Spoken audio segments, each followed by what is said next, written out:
সাদত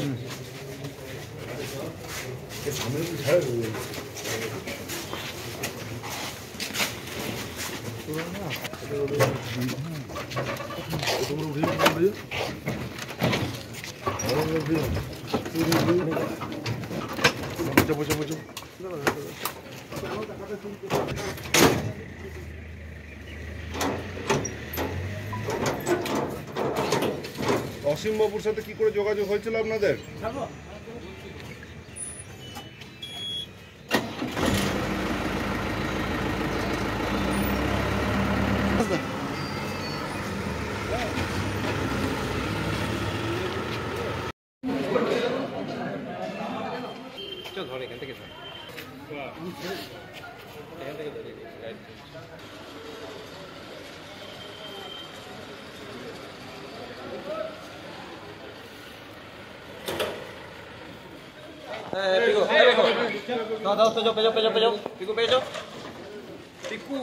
আর কোথায় পেছাবো? এইখান থেকে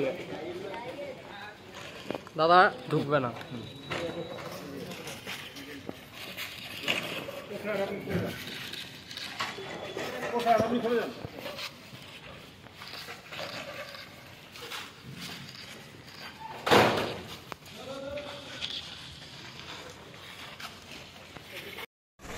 রবীন্দ্র রবীন্দ্র রবীন্দ্র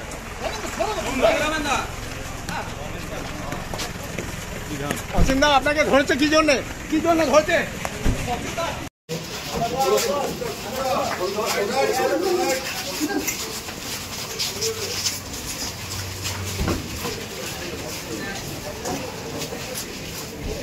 একজনের মাত্র আইনজীবী, একজন পুলিশ অফিসারের, তার নাম অসীম চক্রবর্তী, বাদ বাকিদের অন্য উকিলবাবু আছেন। তবে গোটা ঘটনাটা হচ্ছে একটা সাসপিসিয়াস মুভমেন্ট হচ্ছিল, যেখানে 1 কোটি টাকা নিয়ে, ক্যাশ টাকা নিয়ে মুভমেন্ট হচ্ছিল। সেই খবরটা যে কোনো ক্রমেই হোক সোর্সের মাধ্যমে সিআইডির একজন, কমিশনার সিআইডির একজন এটা পান।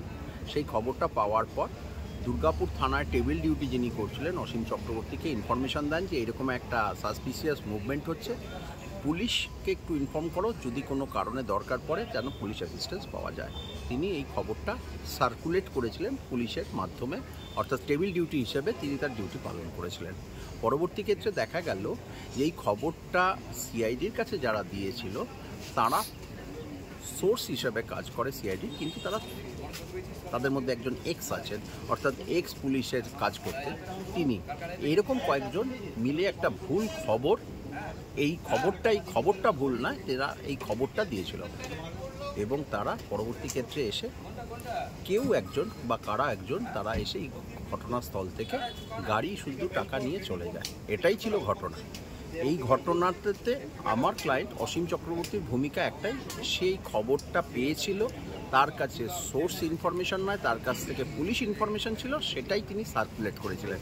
এই কারণেই তাকে এখনও অবধি তাকে অ্যারেস্ট করা হয়েছে, যদিও পুলিশ তার রিপোর্টিংয়ে পরিষ্কার লিখে দিয়েছেন যে কোনো রকমভাবেই অসীম চক্রবর্তীর এই গোটা ঘটনাটাতে ইনভলভমেন্ট এস্টাবলিশ এখনও করা যায়নি।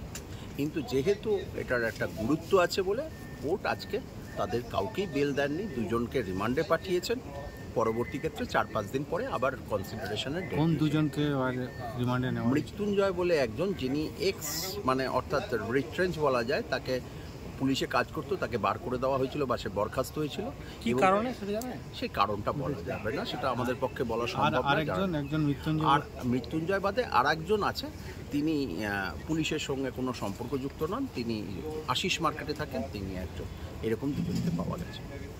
বলছি মানে যিনি এই খবরটা দিয়েছিলেন তাকেও দেওয়া হয়েছে, যিনি খবরটা প্রথম দিয়েছিলেন।